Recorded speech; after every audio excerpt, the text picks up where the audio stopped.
ক্যান্সারের ভ্যাকসিন আবিষ্কার করে ফেলেছে রাশিয়া। চিকিৎসা ক্ষেত্রে বড় সাফল্যের খবর। অবশেষে সেই মারণব্যাধি ক্যান্সার থেকে মুক্তি পাওয়ার একটি আশার আলো খুঁজে পাওয়া গেছে। তৈরি হয়েছে ক্যান্সারের টিকা।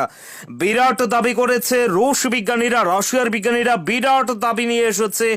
এবার কি তাহলে থমকাবে মারণ রোগ ক্যান্সার? বলা হয় ক্যান্সার হ্যাভ নো আনসার, অর্থাৎ ক্যান্সার রোগের সেই অর্থে কোনো প্রতিকার নেই। যদিও এই ভাবনাকে এবার ভুল প্রমাণ করতে মারিয়া রাশিয়ার বিজ্ঞানীরা। তাদের দাবি ক্যান্সারের প্রতিষেধক টিকা তারা আবিষ্কার করে ফেলেছেন।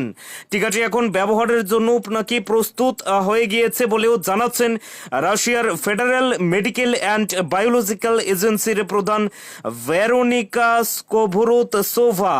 এই মুহূর্তে যে সংবাদটি জানানো হচ্ছে, রাশিয়ার সংবাদ সংস্থা তাস সেই বিষয়টিকে পাবলিশ করেছেন।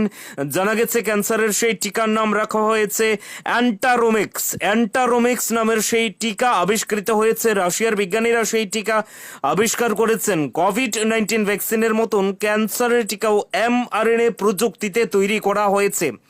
দুর্বল ভাইরাস ব্যবহার করার পরিবর্তে mRNA ভ্যাকসিন শরীরের কোষগুলোকে এমন প্রোটিন তৈরি করতে শেখায় যা ক্যান্সারে আক্রান্ত কোষের বিরুদ্ধে প্রতিরোধ ক্ষমতা গড়ে তোলে। বিজ্ঞানী ভেরোনিকা এই অভিনব আবিষ্কার নিয়ে জানিয়েছেন, ক্যান্সারের ভ্যাকসিন অ্যান্টারোমিক্স বহু বছরের গবেষণার ফসল।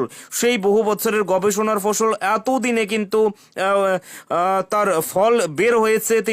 তিনি 3 বছর এটি ক্লিনিক্যাল ট্রায়ালের মধ্যেও রেখেছিলেন, যে ট্রায়ালে দেখা গিয়েছে ভ্যাকসিনটি বারবার প্রয়োগ করলেও নিরাপদ এবং অত্যন্ত কার্যকর। কিছু ক্ষেত্রে ক্যান্সারের ধরন অনুযায়ী টিউমারের আকার 60 থেকে 80% পর্যন্ত কমেছে অথবা ধীর গতিতে বেড়েছে ক্যান্সার।